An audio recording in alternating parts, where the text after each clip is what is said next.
Olá, sou o pastor Gary Haynes. Estamos aqui começando o Movimento dos Discípulos.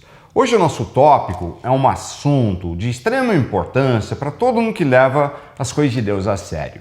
Nós vamos falar sobre como fazer discípulos. Como fazer discípulos, eu vou falar de uma coisa que na realidade foi um machado quando Deus me mostrou e fez muito sentido. Vamos lá?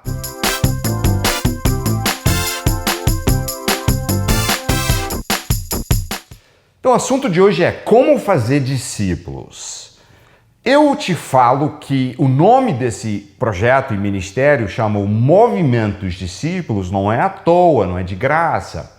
É que quando Deus me sacudiu e falou para voltar à palavra e examinar como era a igreja no livro de Atos e no Novo Testamento e que é diferente com a igreja de hoje, tirando fora as questões culturais e da época, mas a questão de princípios que eles viviam, que a gente não está vivendo, eu vi que desde o ministério de Jesus, Jesus sempre enfatizava o lance de ser seu discípulo. Não estou falando de discipulado, um curso, estou falando sobre uma identidade que nós temos, que eu converti ao Evangelho, eu aceitei Jesus como meu Salvador, o sangue do Cordeiro me purificou os pecados, eu reconheço Jesus como meu Mestre e Senhor. Nesse ato de reconhecer Jesus como meu Senhor, o que faz comigo? Eu virei o quê? De acordo com Jesus, eu viro discípulo dele. Você vira discípulo dele.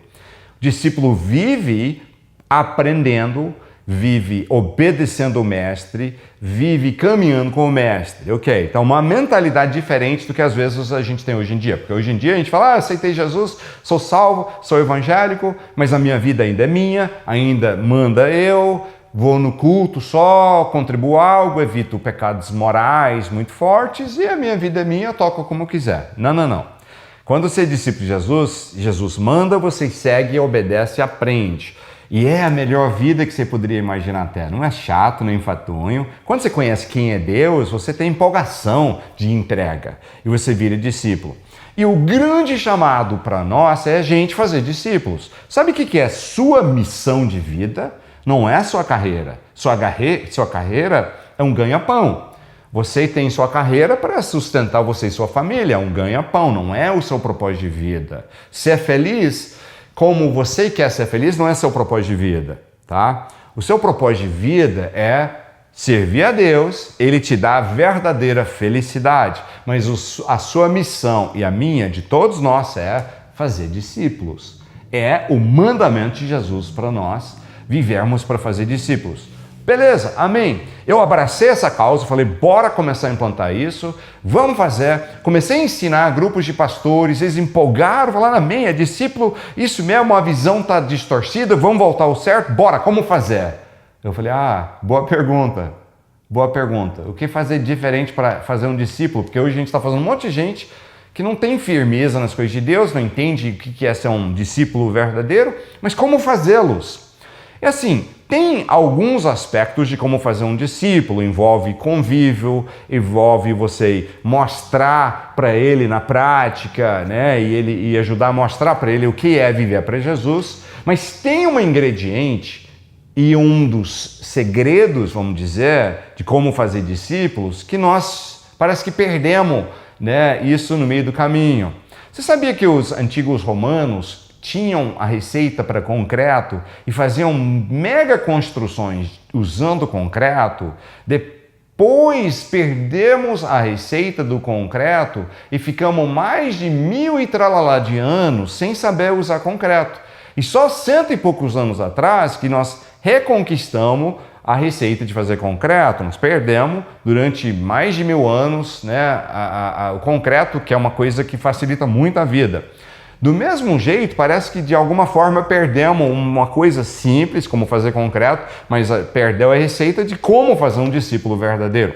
Eu quero te provar um dos aspectos muito importantes de fazer um discípulo de Jesus. Não é a única coisa, mas eu não tenho tempo hoje de falar de tudo. Se Deus quiser, em breve eu lanço meu novo livro sobre esse tópico. Está muito forte, né? Bem manual mesmo. Estou vendo se eu consigo terminar nas próximas semanas, né? Para ver se até o fim desse ano eu lanço esse livro. Vai abençoar muita gente. Mas hoje eu vou falar de um aspecto disso aí. O que é? Vamos para a palavra, né? Nossa autoridade, né? Então, Mateus 28, 19 a 20 diz assim: portanto, vão e façam discípulos de todas as nações, batizando-os em nome do Pai, e do Filho e do Espírito Santo, ensinando-os a obedecer a tudo o que eu ordenei a vocês. Ok?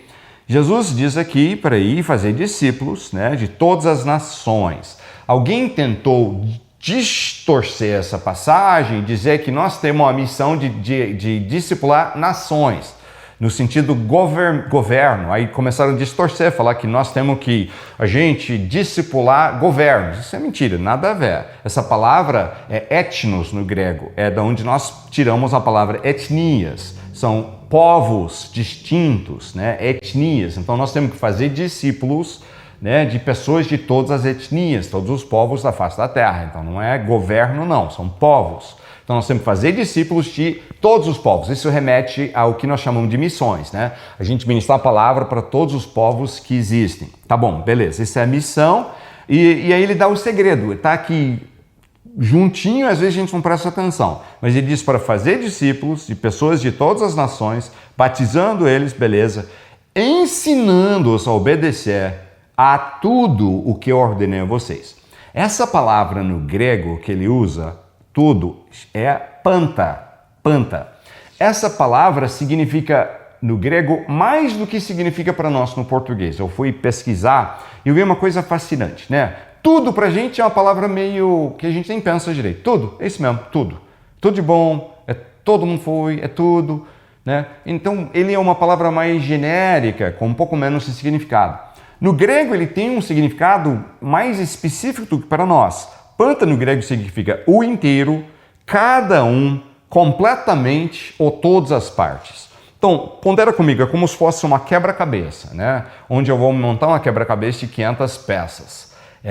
E onde você tem todas as 500 peças, eu preciso das 500 peças, todas elas panta, para eu ter, no final, o sucesso com a minha quebra-cabeça, onde eu tenho, né, aquela imagem, aquele quadro e tal. Então eu tenho que ter todas as peças. É essa ideia que Jesus está dizendo, quando ele fala assim, vai fazer discípulos, faz como?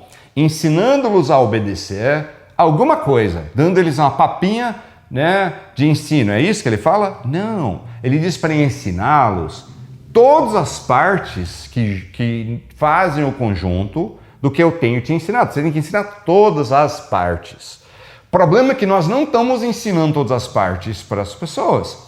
A pessoa vem para Jesus e diz, eu aceitei Jesus, beleza. Na maioria dos ministérios, nós vamos dar um cursinho de novo convertido ou às vezes chama de discipulado. São algumas aulinhas muito rasinhas, que não entram em quase nada, né? E terminou, beleza, agora é membro da igreja e acabou. Batiza, acabou. Beleza, está resolvido o assunto. Mas não é o que Jesus falou e não era a visão que eles tinham na igreja neotestamentária de fazer discípulos. Era de ensinar todas as coisas que Jesus ensinou, e isso inclui as coisas que seguem, porque o Espírito Santo que inspira, né, o resto. Então Jesus estava dizendo que você tem que ensinar todas as partes para fazer alguém virar um discípulo de verdade. O apóstolo Paulo, quando ele está resumindo o ministério dele, no finalzinho, ele fala o mesmo termo e o mesmo conceito quando ele está falando com os anciãos, os presbíteros, né, os líderes de uma igreja, que ele tinha pessoalmente discipulado esse pessoal e treinado eles no ministério. Né? Ele ganha eles e firma eles e faz eles virarem discípulos durante 3 anos, diz ele, que ele ficou com eles. Aí em Atos 20, 27, ele usa os seguintes termos, ele diz, pois não deixei de proclamar a vocês toda a vontade de Deus. Essa palavra também é panta, né? Toda a vontade de Deus, o inteiro, cada parte, completamente, né? Então, você tem que entender que Paulo também falou, eu te ensinei todas as partes da vontade de Deus, né? Esse plano de Deus para vocês, ensinei todinho. Nós não estamos fazendo isso. Eu tenho identificado, por enquanto, entre 80 a 100, dependendo de como é que você define, obviamente, né? Mas eu tenho identificado de 80 a 100 principais coisas que a palavra de Deus trata, né? Onde você fala assim, quais são as coisas mais importantes que a palavra de Deus trata? Aí você vai vendo, né? O porquê Deus nos criou. Tem muito mais sobre isso que você pensa. Tem dezenas de passagens mostrando vários aspectos do motivo que Deus te criou e qual o seu propósito de vida. Muito importante entender isso. E quando você vai pegando esses tópicos, né, que você precisa entender, a Trindade, quem é Deus Pai, quem é Deus Filho, quem é Deus Espírito Santo, como que é um Deus só e sendo três, e isso tudo, tem N passagens sobre isso. Você pegando esses tópicos, tem 80 a 100 principais. Nós não estamos ensinando isso para as pessoas. Você vem, cursinho, papinha, está convertido, está no banco, e por que o cara não consegue viver uma vida vitoriosa? Por que você não consegue ser vitorioso, ser poderoso em Deus, né? Virar mesmo as coisas, ser cheio de alegria em todos os momentos e viver como é chamado para viver, ser usado pelo poder do Espírito Santo, porque isso não foi bem ensinado. Então está na hora da gente voltar a ensinar e mostrar toda a vontade de Deus, todo o plano de Deus e todas as coisas que Jesus nos ensinou. Nós temos que ensinar. É assim que a gente faz discípulos de verdade. Você precisa separar tempo para isso, para ser ensinado, né? Nós estamos começando um projeto aqui onde estamos fazendo isso, né, com vídeos diários. Em breve nós vamos estar lançando cursos, né? A gente separou, baseado na palavra, em 2 níveis, né? Hebreus de 5 para 6 fala um pouco disso, fala sobre a questão, né? Ele fala, poxa vida, tem que voltar com vocês para os ensinos elementares antes da gente poder ir para os ensinos de maturidade. Então nós pegamos no nosso projeto e chamamos ensinos elementares, em torno de 25 coisas que você precisa das coisas básicas para ser firme na fé, para depois ir em cima dos ensinos de maturidade. Fala, não, isso é para teólogo, para pastor. É para todo mundo que quer ser vitorioso em Cristo. Quer ser vitorioso em Cristo? Precisa conhecer. Ah, mas estudar é chato. Não é. O diabo te falou que é chato. Às vezes a gente tem feito um trabalho mal feito de ensinar as pessoas quando ensinamos e ele acha chato, enfadonho e entediante. Mas não é. Quando você aprende a estudar verdadeiramente a palavra, é a coisa mais empolgante, é vida. Palavra de Deus, quando ensinada da forma correta, é vida, transforma, fica com vontade de sempre de eu quero mais. Então, quero te deixar essa palavra. Um dos segredos para fazer discípulo verdadeiro é ensinando todas as coisas principais que a palavra de Deus fala. Tem fome demais? Busca, procura, começa a estudar e Deus vai te firmar como um verdadeiro discípulo do Senhor Jesus. Está sendo abençoado com o nosso projeto, nosso trabalho? Ajuda a gente, ora para a gente. Quiser contribuir, também temos como. Ajuda a gente a poder ir em frente com esse trabalho. Com certeza, como eu falei, ora para a gente. Isso não é só para falar da boca para fora, isso faz uma diferença. Estamos em guerra espiritual, ataque do inimigo, mas a vitória é nossa. Vai conhecer a nossa literatura, que está aí para te abençoar. Está aí o endereço na tela, né, onde você pode ver Bíblias, livros que vão, né, transformar a sua vida. Vai ver mais sobre o projeto indo no nosso portal, agora o endereço está na tela também. Divulga para os outros, né? E Deus te abençoe. Até a próxima.